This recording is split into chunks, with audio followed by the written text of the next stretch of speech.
IVM.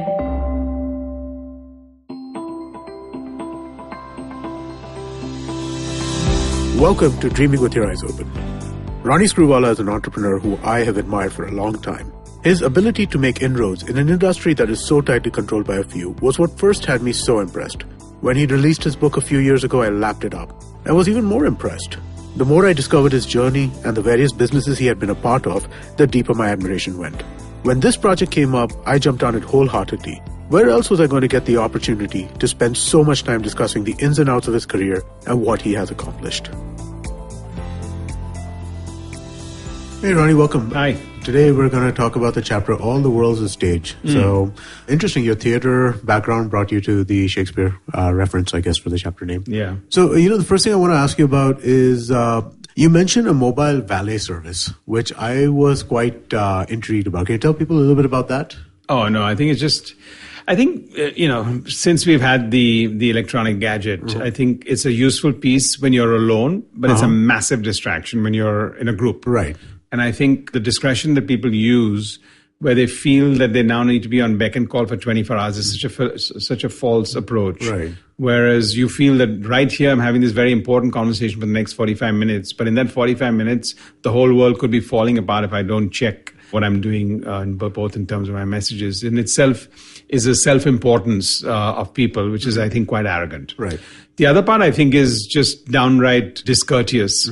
If everyone is so distracted, where you're having a conversation, the person is looking at you, and then suddenly 5 minutes down, he's already looking at his phone, or you're interviewing a candidate, or you're doing anything else. Having a group meeting where two people are doing it on the phone. It's almost like, I said my bit. Now I don't need to participate in this part of the discussion. Right. So let me do some side work. Whereas if that's the case, why have a group meeting in the first place? Right. So I think the clear dictum for everyone was that when we're together, let's respect each other's time. Right. And the valet service was just saying, keep the mobile outside. And the valet it'll be taken care of. Don't worry. Right. You can always catch up with what you think you missed. So do you think it's mostly just rudeness, or are you looking for meetings to be more focused as well? I think everything needs to be focused. Yeah. I think it's about courtesy. It's about focus. Yeah. It's about, it is exactly about that sense of discipline. It also talks about your value systems. Okay. So, this chapter talks a lot about communication generally, right? What kind of culture of communication they should foster. Yeah. So one of the things you mentioned is attentive and courteous communication breeds a healthy corporate culture.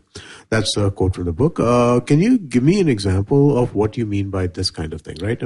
Attentive and courteous communication breeds a healthy corporate culture. Right? I think people, when you look at communication, sometimes it's selective. Right. I think it needs to be absolute. If you're saying something and you're communicating it, the two important aspects for me is it complete, or are you just giving dribs and drabs on one side? And the important part of communication, and a little bit of why it's in this chapter, and that what theater taught me, is that like beauty is in the eye of the beholder, communication is only effective if the recipient has got what you're saying. Right. Not if you have put a tick on that I've said what I had to say. Right. That's fine, but has the other person got what you're trying to say? Right. Both in every sense of the word. Just the way you've got the attention, the focus, the level of this thing. If it meant a follow-up with a mail or a letter after that, that's a complete communication. So I think that's what really I meant. Okay. So, but you mentioned within the book that the responsiveness and the act of responding actively and in a good amount of time, right? You feel like that is a very important thing in terms of what kind of... To me, it's important. To many people, it may not be. And I think just to me, it's important because I think at the pace at which we're all moving, both in terms of strategy, execution, whatever else it is, and as a leader, when you're setting up the examples, how relevant is something that you may have thought about 2 or 3 days back that needs an attention? Right. Now, it's fine if you've written to somebody on a philosophical basis that says, over the next 1 year, I plan to do this. What's your plan? Should we meet 2 months from now? And then somebody replies after 5 days. Right. But with most people that you're interacting with in lieu of a phone conversation or in lieu of a personal meeting, it's an ongoing conversation. Right. And a conversation can be picked up 2 days later. Okay. So I think that is a sense of a requirement that the etiquette of correspondence on mail would require. Okay. So again, when we're talking about corporate communication, we're talking about the culture of communication, right? One of the things that, again, you mentioned in the book is that when you're trying to make a point, you should make it in short order. It shouldn't take forever for you to do that. If you are going to take forever to kind of talk about things. Yeah, people switch off. Yeah. I mean, by the end of it, you think that you said something for over 7 minutes They lost you on the first minute, they lost you on the second minute, and they've definitely lost you on the seventh minute. Right. What are some of the skills that you think that people should kind of I don't think everything has to be sharp. I don't mean that everything has to be so cut and dry and brief. But you have to understand what the duration of that. Somebody asked you a question, and if you're taking 7 minutes to answer that question, probability is you're not answering that question. It's simple as that. So it's a question of being direct more than anything else. Yeah, and that's what normally is the requirement of a question, is to be direct about an answer. Because if you're meandering, then you're philosophizing or you're giving a lecture. You're not giving an answer. Right. So make up your mind whether you're giving a lecture or you're giving an answer. Fair enough. Do you think that working as an actor helped with some of these aspects for you? I mean, because I think that a lot of people who are in entrepreneurship positions struggle with the communication aspect of things, right? I mean, and again, you were trained as an actor. So do you think that that performative aspect that comes in some of these things, I think there's a lot that I learned in theater that is very relevant in almost everything that you do. And yes, you're sticking to a script, right? So then you understand the value of words, you understand the value of timing, you understand the value of a collaborative cue from one person to the next. Right.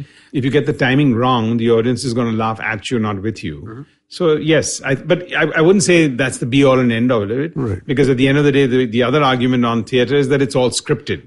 And communication is more about unscripted. No, I get that. I'm just thinking that some of the people who I have met over years, they struggle with this aspect, right? They struggle with, how do I make sure that my communication is clear? How do I make sure that I command attention when I'm talking about certain things? I think that's because to a lot of people, it sounds like my tone of my voice, the accent and the diction in which I use, those are all, it's fine. You could have a drone in your voice. Right. But if you are saying something that is really sharp and valid, people are going to listen to that.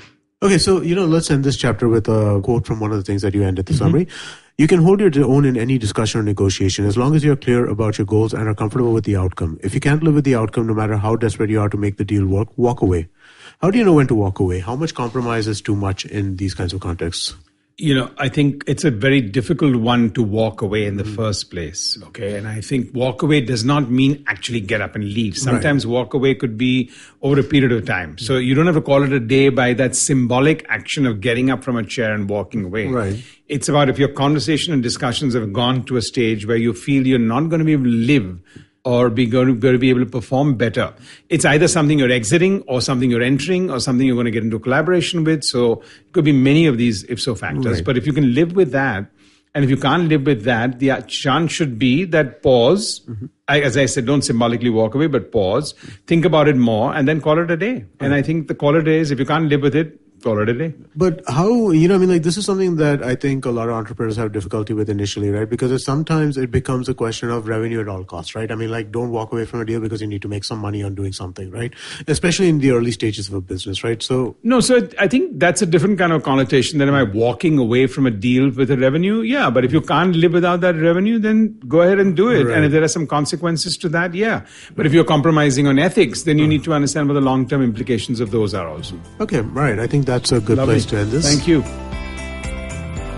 Hi, I'm Ronnie Screwvala, and you've been listening to my podcast and the multiple chapters of my book, Dream With Your Eyes Open. And I think to that, I've had good chats here. And I think chapter 13, my book, is all about Q&As, and I'm sure there are more Q&As. Happy to answer them, so send them in, and happy to have a dialogue with you on that.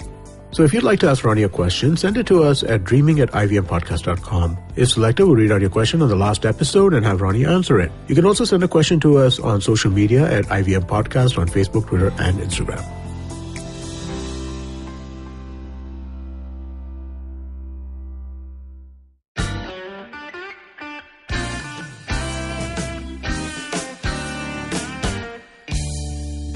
Filter coffee is a fascinating beverage. You need to pick the right beans, blend them in the right proportion, roast them to perfection, and slow brew at the right temperature to get the perfect cup. Which is exactly like great conversations as well. You need to track down the most interesting minds, get them into their zone, and settle down for an unhurried, unscripted chat. And coffee for me is always, always, always best enjoyed with friends. I'm Karthik Nagarajan, and do share my table as I meet some of the most interesting people I know and sit them down for a strong cup of coffee and an even stronger conversation. Join me every Wednesday for a freshly brewed episode. This is not frappe. This is the Filter Coffee Podcast.